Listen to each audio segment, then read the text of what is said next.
Would you buy cookies that cost $64 a dozen? What about bagels for $58 a dozen? Coffee for 96 bucks a gallon? Hate to break it to you, but you already did. Except the state doesn't seem to be able to accurately identify how many contact tracers it has in each county. After the news conference wrapped, Corcoran walked out a side door. He's walking out. Mr. Corcoran, you said you'd answer a couple questions for me? Mr. Corcoran, you're not going to answer our questions? So that's not really much of an explanation as to why we've seen an increase in attacks. Yeah, in terms of, our biggest increase we've seen have been these verbal altercations, and it is one of the things. I'm sorry to interrupt you, but there's also been a huge increase in physical attacks. You're telling me Hart doesn't know why that is? Should the school district rethink its hiring practices? I really don't have a comment because I have a meeting to attend. Well, the meeting's not for another 20 minutes, ma'am. So we showed up to a news conference the governor held in Palm Harbor. The Florida Department of Health says it has no records of how many people have actually been contacted by contact tracers. Why isn't the state tracking that? You'd have to, I think, ask on each county how they do it. I did, I will Governor. say this. You know the Me Too movement, this time of reckoning for sexual harassers and predators. But in Hillsborough County government, most sexual harassers keep their jobs. And your tax dollars pay their salaries. I feel like HR knew they were wrong and that the ball was dropped somewhere. You're going to hear from a former county employee who says she continued to run into her harasser at work. How does something like that happen? And because of what we found, a county commissioner is already taking action. Let's see what's brewing.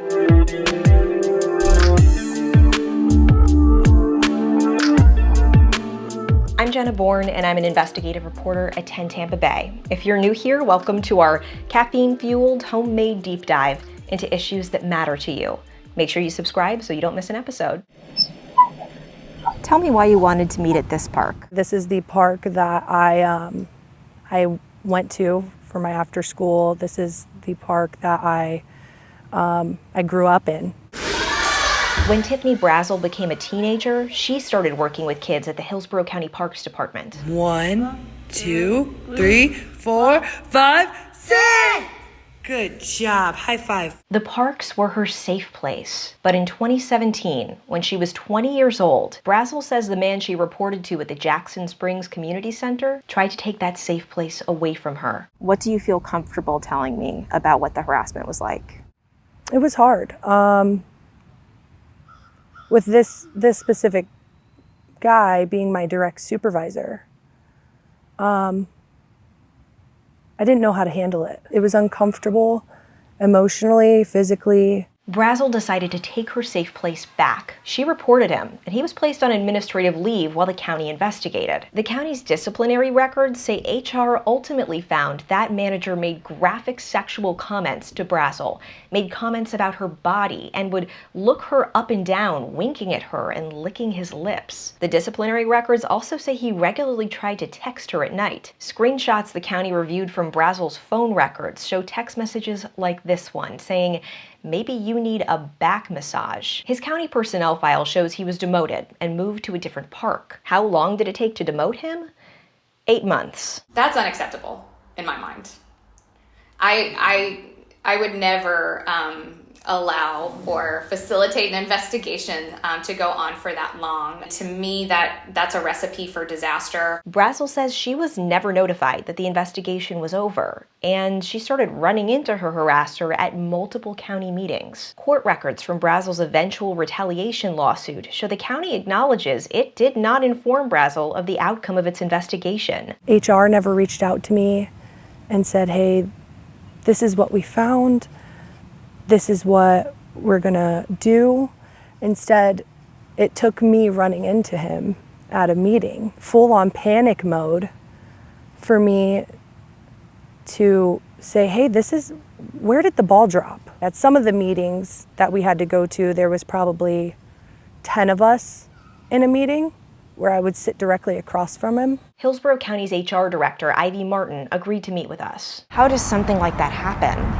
It would be unintentional. We do make every effort to ensure that we separate and don't have the accuser and the harasser engaging in day-to-day business or working together. Brazel says she told HR she was dissatisfied with how it handled the investigation. And I asked them questions like, where did we go wrong here? If you guys have a zero tolerance policy in HR and you found him guilty, why is he back in the parks? But does Hillsborough County have a zero tolerance policy? While the county has referred to its harassment policy as zero tolerance on some forms, the policy itself doesn't actually say it's zero tolerance. Can you explain that? Yes. If there is any form of behavior that is sexual in nature or harassing in nature that takes place in the workplace that is a violation of our policy, we are going to address that conduct through discipline to ensure that it is not happening. But so zero tolerance doesn't necessarily mean that the sexual harasser will be fired. It means that we are going to ensure that we address the conduct and that behavior is addressed so that it won't occur again. We found Hillsborough County rarely fires anyone for sexual harassment. We went through a decade of the county's investigation records. The county found 13 employees violated its sexual harassment policy during that time. Out of those 13, the county fired 2. 3 others resigned. 8 of the 13 got to keep their jobs. We took these numbers to Meredith Gauntz. She's an employment attorney in St. Petersburg, and she tells us she was surprised how many workers kept their jobs after the county's investigations found they sexually harassed people on the clock. Usually, when you have a substantiated sexual harassment claim, often it does result in the departure of the harasser. So a firing or a resignation. Exactly. In 2019, a hospital paramedic reported a county fire medic made comments to her about her underwear while she was trying to get a patient's vital signs and said, "I would rip them off right now. I'd do things to you that you couldn't handle. Call me." The fire medic was suspended for 1 day. He also had to do sexual harassment prevention training and write this 2-sentence apology. In 2016, a woman reported a paratransit minibus operator for the county's Sunshine Line made unwelcome comments to her about how sexy she looked and asked her what size dress she was wearing. She told the county while she was at work, he gave her a gift bag. Inside was a product for her privates. He was suspended for 2 weeks, then went back to his job. In 2015, a woman doing community service at a county park reported her supervisor stared at her, touched her waist and side, and made an inappropriate comment while she was using a hose. It was his 3rd sexual harassment complaint about touching women on the job. His discipline from the county? A written reprimand. Does that sound right to you? That's a huge red flag because you have now brought this individual and kept this individual in a workplace where they could potentially harm someone else. What do you say to taxpayers who don't like the idea of paying salaries for sexual harassers? That Hillsborough County is a great place to work and that we do not tolerate sexual harassment. Based on what we found, will the county make any changes moving forward on how it handles sexual harassment? We review our policies annually to determine if there's any adjustments that need to be made. So that sounds like a no. We do review our policies annually.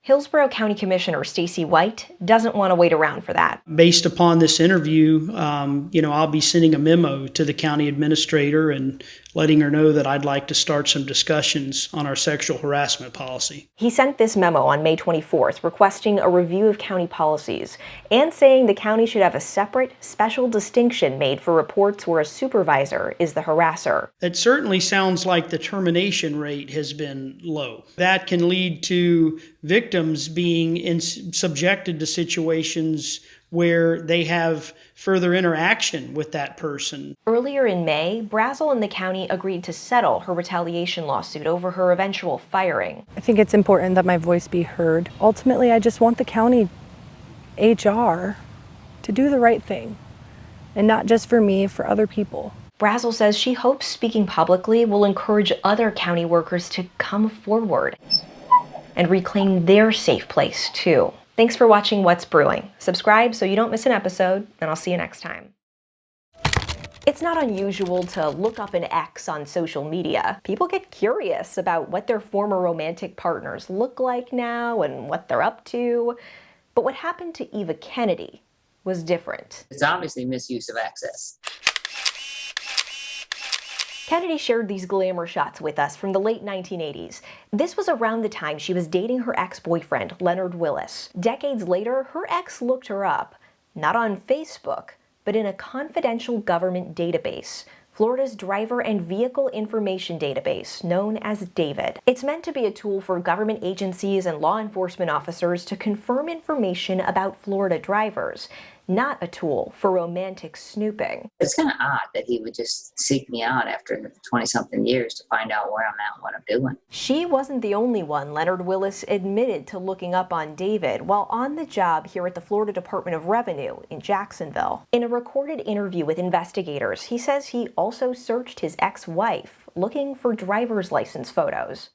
I wondered how a couple of people, my ex-wife, one, and a woman that I dated prior to her, I wonder how they aged, basically, is what it was. But Willis had access to more than just driver's license photos. David gives users access to every Florida driver's license number, address, signature, medical and disability information, social security number, date of birth, vehicle information, and emergency contact info. It's information that obviously could be used in identity theft, or it could be used for some nefarious purpose if it was leaked out. These reports show dozens of Tampa Bay government workers got caught misusing David last year. With the exception of 3 people, they all got verbal or written counseling, or no discipline at all. Sometimes their access to some parts of David, like emergency contact information, was temporarily revoked. Last year in Tampa Bay, only 1 person got suspended for 2 days. A Temple Terrace dispatcher who used David to find addresses for Christmas cards. 1 person got fired. Port Richey Police dispatcher Christian Mercado. Police reports say Mercado used David to look up a teen girl he was talking to and her parents. Mercado didn't respond when we asked for an interview. In Lakeland, police officer Christopher Hu resigned after he was accused of searching David for personal information on multiple young women he met while out on police calls. He can tender his resignation up until the point that I would have terminated him, but he knew that was inevitable. And that's notated in the file.